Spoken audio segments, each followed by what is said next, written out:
Halo teman-teman, kembali lagi di channel Hadi Auto. Ini adalah Neta V2. Jadi akhirnya mereka meluncurkan versi yang lebih bagusnya lagi dari Neta V, yang sekarang bentuknya lebih bagus menurutku dibanding yang versi sebelumnya. Dalam video ini aku dapat kesempatan untuk tes secara lengkap dari Neta V2 ini, mulai dari kenyamanannya, keiritannya, sekeren apa, secanggih apa Neta V2 ini. Jadi langsung aja simak videonya.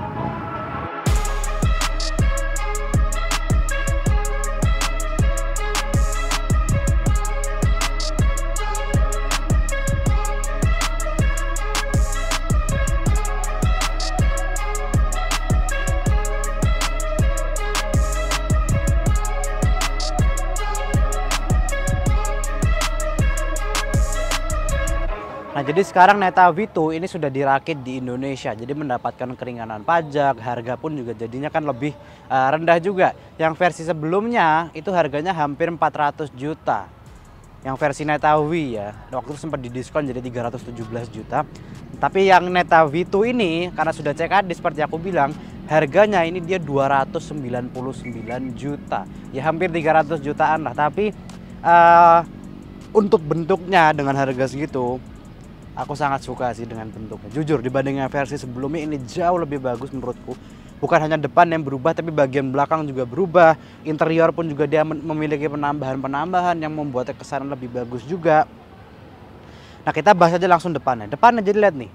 Kalau yang versi sebelumnya yang Neta V itu dia polos depannya. Depannya itu polos banget, mau dibuat kayak Tesla. Tapi menurutku yang Neta V biasa itu modelnya kurang bagus. Tapi sekarang lihat nih, dikasih grill tambahan di bagian bawah.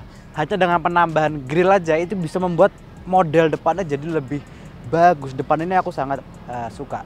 Dan lampunya sekarang sudah LED. Jadi berbeda dengan yang sebelumnya. Karena yang Neta V itu dia masih halogen, masih yang lampu kuning. Di sini sudah LED di Neta V2 ini. Jadi beberapa kritikan dari Neta V sebelumnya itu semua diperbaiki sama mereka di Neta V2. Jadi luar biasa sekali sih Neta. Dengan jarak yang nggak nyampe 1 tahun mereka sudah memperbaiki banyak sekali sehingga modelnya pun menjadi lebih bagus juga. Luar biasa Neta. Nah, warna di sebelahku ini adalah warna yang namanya milk tea. Ya, ada yang bilang pink, ada yang bilang kadang tergantung. Jadi tergantung lightingnya, tergantung pencahayaannya aja. Kadang aku ngeliatnya warna pink. Waktu aku hari pertama ngambil itu agak malam, kelihatannya dari jauh malah kayak agak hijau warnanya. Terus sekarang lihat gini malah warna jadi coklat muda. Jadi tergantung pencahayaannya aja. Tapi kalau dari namanya dia warnanya milk tea namanya. Jadi warnanya warna coklat muda, sangat muda, coklat muda. Jadi untuk pilihan warna sendiri ada banyak, ada biru, ada hijau, ada milk tea ini sama satu lagi aku lupa warna apa. Tapi ada beberapa pilihan intinya warnanya. Dan menurutku yang milk tea ini adalah yang paling bagus. Nah, keunggulannya mobil ini dibanding kompetitornya. Nah, tadi aku kirain chargernya di sebelah sana, nggak tuh di sebelah sini. Jadi mereka nyediain 2 tempat kayak charger gitu, tapi yang sana nggak bisa dibuka, hanya sini aja yang bisa dibuka. Nah, kita lihat ini. Jadi yang aku suka dari Neta V ini dibanding kompetitornya yaitu Wuling Bingguo, dia sudah dilengkapi dengan DC fast charging CCS2. CCS2 tuh jadi yang sudah kompatibel dengan charger-charger di Indonesia juga. Sedangkan yang Wuling Bingguo atau Wuling listrik lainnya itu masih menggunakan charger yang standar dari Cina-nya langsung. Jadi nggak bisa menggunakan fast charging dari sini kecuali menggunakan konektor. Dan itu agak ribet juga sebetulnya karena kita harus membeli konektor tambahannya lagi. Nah, di sini sudah CCS2 jadi lebih enak juga dan dia bisa menyerap daya sampai 60 kW. Jadi ini kapasitas baterai hanya 36 kWh, dia bisa menyerap sampai 60 kW. Jadi harusnya sangat cepat dia mengecas 0 sampai 100-nya juga kalau menggunakan fast charging 60 kW. Tapi yang penting ini sih, yang penting udah CCS2 aja, itu yang paling penting. Karena kalau nggak repot kalau mau ngecas. Velgnya sekarang menggunakan velg 16 inci yang modelnya sudah two-tone seperti ini. Jadi satin campur warna hitam yang bentuknya pun juga sangat suka aku. Nah, spion memang sayangnya masih belum bisa dilipat elektrik deh. Jadi masih harus dilipat secara manual seperti ini untuk spionnya. Sayang banget, harusnya juga bisa ditambahin lah untuk ngelipat elektrik ini, tapi nggak apa-apa.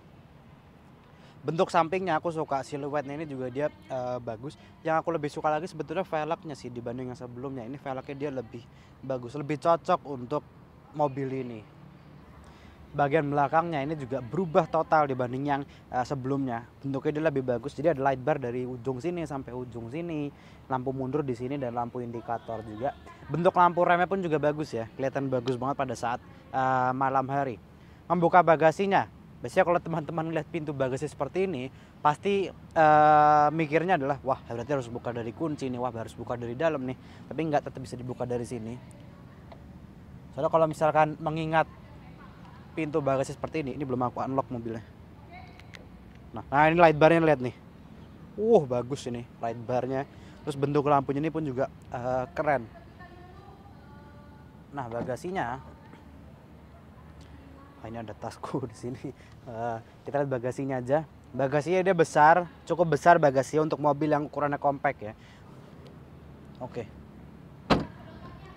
Dilengkapi juga sama sensor-sensor di sini. Sama ini pun juga sudah dilengkapi dengan kamera mundur mobilnya. Ya sudah pastilah mobil-mobil zaman sekarang. Sayang kalau nggak dilengkapin sama kamera mundur. Sama logo sudah beda ini. Logo sudah V2 sekarang. Oke, sekarang kita lihat ke interiornya.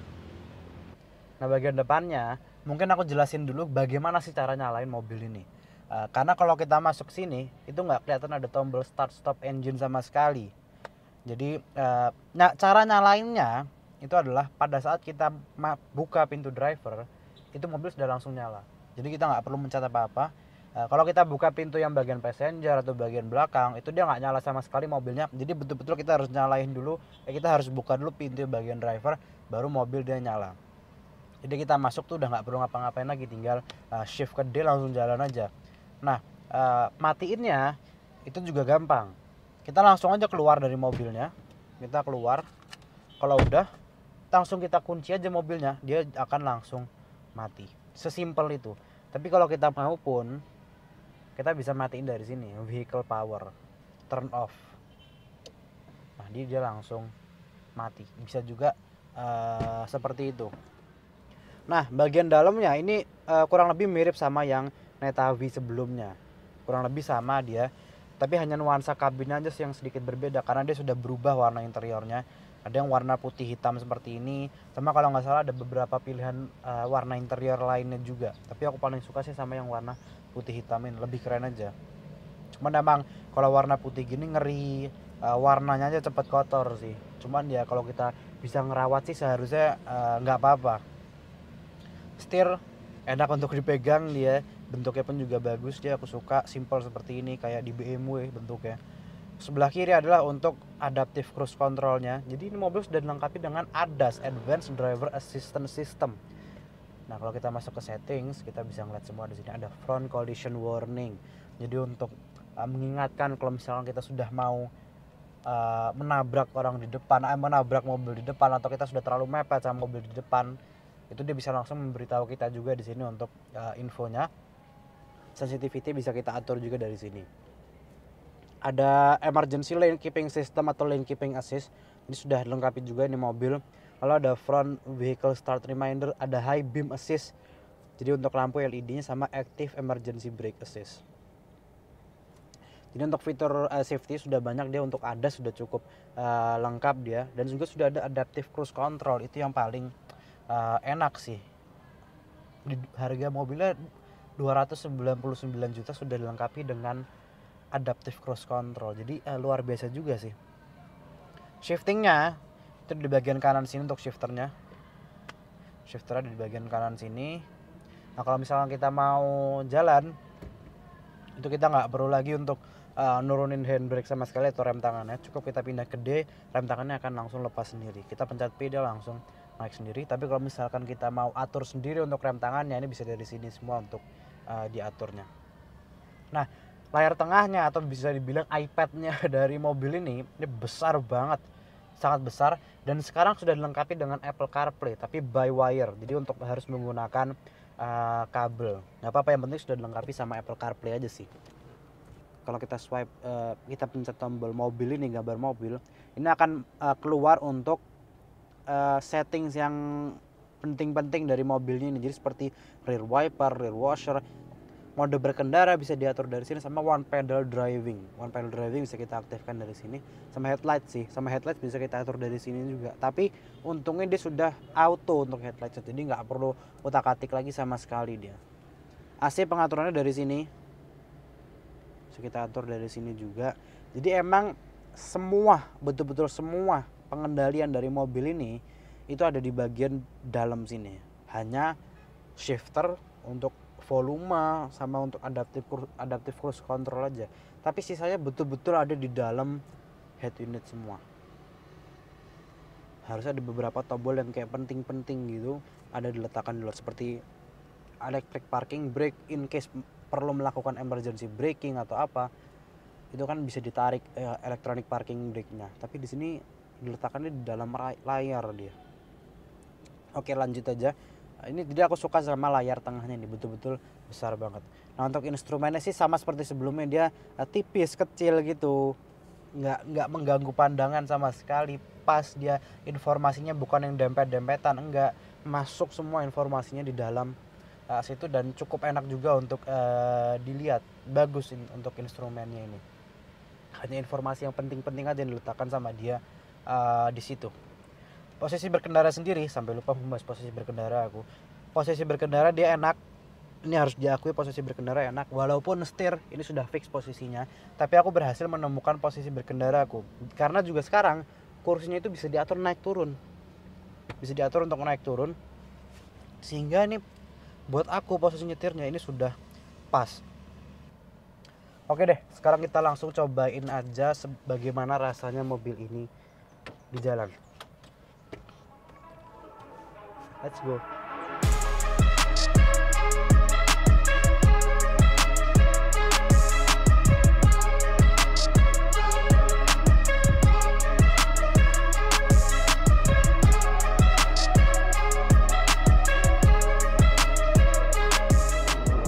Rasa berkendara dari Neta V2 ini ya dibandingin Neta V sebelumnya itu hampir nggak ada bedanya. Dia kurang lebih sama. Bantingan suspensinya dia bukan yang empuk-empuk banget, karena pada saat pertama kali diluncurkan di Indonesia itu banyak yang bilang suspensinya terlalu empuk sehingga bagian belakangnya itu agak memantul, dan banyak orang yang kurang suka. Tapi setelah itu sudah mereka melakukan improvement sebelum Neta V2 diluncurkan, dan sampai sekarang suspensi juga masih dipertahankan, dan menurutku bantingan suspensinya ini dia pas, nggak terlalu empuk dan nggak terlalu keras juga, jadi pas aja gitu, nyaman juga. Terus yang aku suka dari Neta V2 ini ya dibanding yang Neta V sebelumnya, itu posisi berkendara yang sudah diimprove sama mereka sehingga lebih enak lagi. Karena posisi duduknya sekarang tuh kursinya bisa diatur naik turun. Ya, setir memang masih fix, setirnya tidak bisa diatur teleskopik maupun tilt, dia nggak bisa diatur.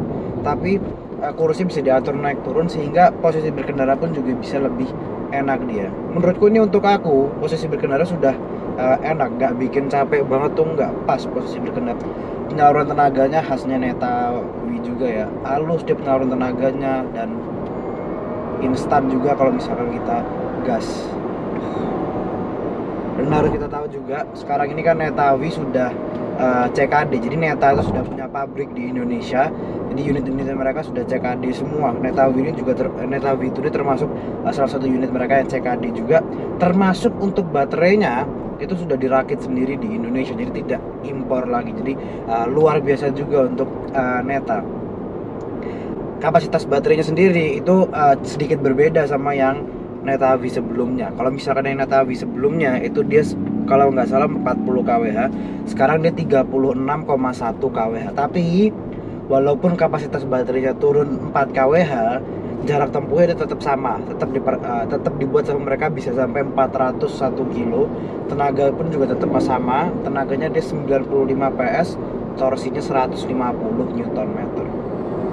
Jadi untuk figur akselerasi, untuk jarak tempuh itu tetap dipertahankan sama mereka, tetap sama walaupun kapasitas baterainya dia sedikit lebih rendah dibanding yang sebelumnya. Jadi luar biasa Neta. Oke, sekarang kita pengen cobain tenaganya aja. Tenaga 95 PS seperti aku bilang.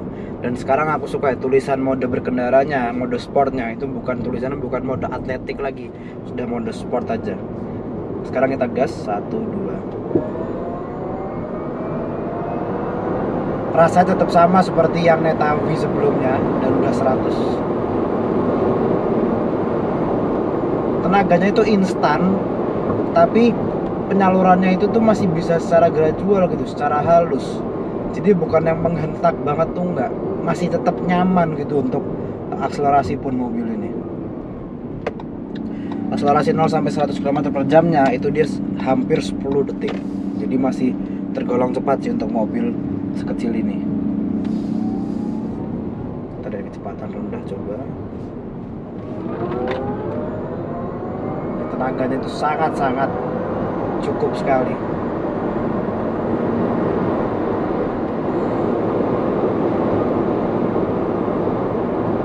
Pas tenaganya untuk mobil ini, di dalam kota itu 95 PS sudah sangat pas sekali untuk mobil yang ukurannya tidak terlalu besar ini. Nah, mungkin hanya ada satu atau dua kekurangan yang aku temukan di mobil ini. Yang pertama adalah tidak ada pelipat spion secara elektrik. Ya memang mobil ini harganya bukan yang wah banget, mahal banget, enggak, masih di bawah 300 juta ini mobil harganya. Tapi setidaknya dengan ada spion elektrik mungkin ya, kalau kita papasan sama mobil di jalan yang sempit itu kita lebih mudah juga untuk melipatnya kanan maupun kiri. Karena kalau misalnya kita papasan dari sebelah kiri mobilnya, ya itu kan repot deh kalau misalkan nyetir sendiri. Itu bisa sangat memudahkan sekali kalau ditambahkan folding mirror elektrik itu. Terus yang kedua, ini sebetulnya bukan kekurangan ya, tapi masalah suka nggak suka aja sih, yaitu semua pengaturan itu ada di head unit tengah. Jadi betul-betul semua. Jadi teman-teman nyari dari A sampai B, A sampai Z semua ada di sini. Mulai dari electronic parking brake, mulai dari auto hold, matiin mobil, semua ada dari sini. Jadi di luar tuh betul-betul hanya shifter untuk volume pakai head unit sama adaptive cruise control aja. Untung adaptive cruise control juga nggak ditaruh di sini sama mereka. Jadi betul-betul semua di sini, dan itu menurutku agak disayangkan ya.